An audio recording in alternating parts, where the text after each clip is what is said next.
نعمت اللہ صاحب آسٹریلیا سے پوچھتے ہیں، مولانا صاحب ایک آدمی نے زنا کر لیا ہے،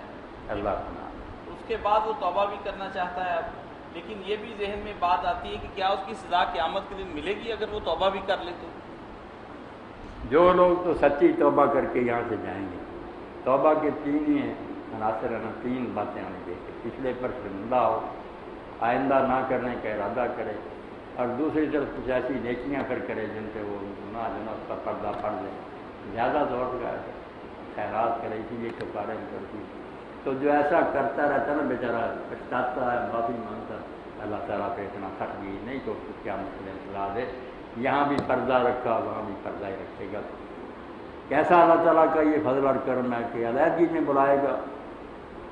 اس کو تنہائی میں پھر بتائے گا تو نے یہ بھی کیا، جو باتیں یہ بھول چکا تھا وہ بھی بتائے گا تو نے یہ کرنا۔ آدمی اس وقت یہی سمجھے گا، اللہ کے رسول علیہ السلام نے فرمایا کہ اب میرے آگے پیچھے دائیں بائیں دوزخ، اب بچنے کا کوئی سامان، اتنے گناہ سامنے آ جائیں، مگر اس کے بعد اللہ فرمائے گا دنیا میں بھی دیکھ میں نے پردہ، ان باتوں کا علم میرے سوا کسی کے نہیں ہوا، اب بھی علیحدگی میں بلا کے تو اس سے بات کی، لوگوں کے سامنے یہ ننگا نہیں کیا، تجھے جتلا دیا کہ تجھے رب کی رحمت کا احساس ہو کہ اللہ اپنے فضل سے جنت میں بھیج رہا، ورنہ کرتوت تیرے کیا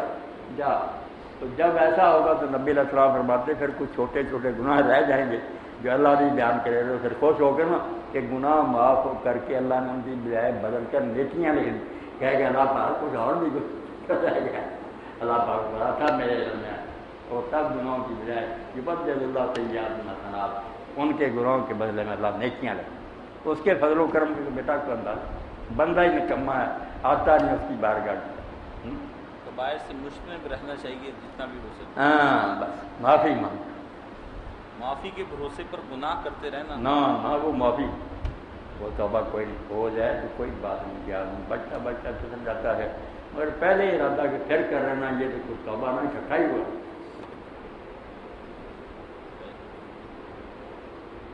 روایت میں آتا ہے نا کہ ابو ہریرہ رضی اللہ عنہ نبی علیہ السلام کے پیچھے نماز پڑھ کر مسجد نبی سے عائشہ کے بعد تو دروازے پر ایک عورت کو کھڑے دیکھا، اب اس نے کہا کہ میں ایک عورت ہوں، مجھ سے یہ گناہ ہو گیا، بچہ بھی میں نے قتل کر دیا، میرے لیے بھی تو توبہ، تو انہوں نے کہا کوئی زنا اور پھر بچے کا قتل، تو اس نے ماری ہے چلی گئی کہ اللہ نے یہ حکم دوست کے لیے پیدا کیا، اور جب آ کر حضور سے یہ بات کی تو آپ نے کہا مجھے بہت غلط بات، جو اللہ کی اس بندی کو دکھے لیا گناہ کی طرف کیوں مایوس کی، جو مرضی گناہ ہو گیا اگر معافی مانگے بعد آ جائے، اللہ تعالیٰ کے یہ بڑے سے بڑا گناہ بھی کوئی ہے، وہ سمندر ہے،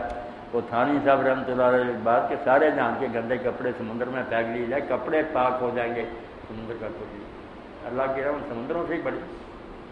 معافی سچے دل سے بڑی، ایک کو نہ شرمسار ہو روئے بلا سہار ہے،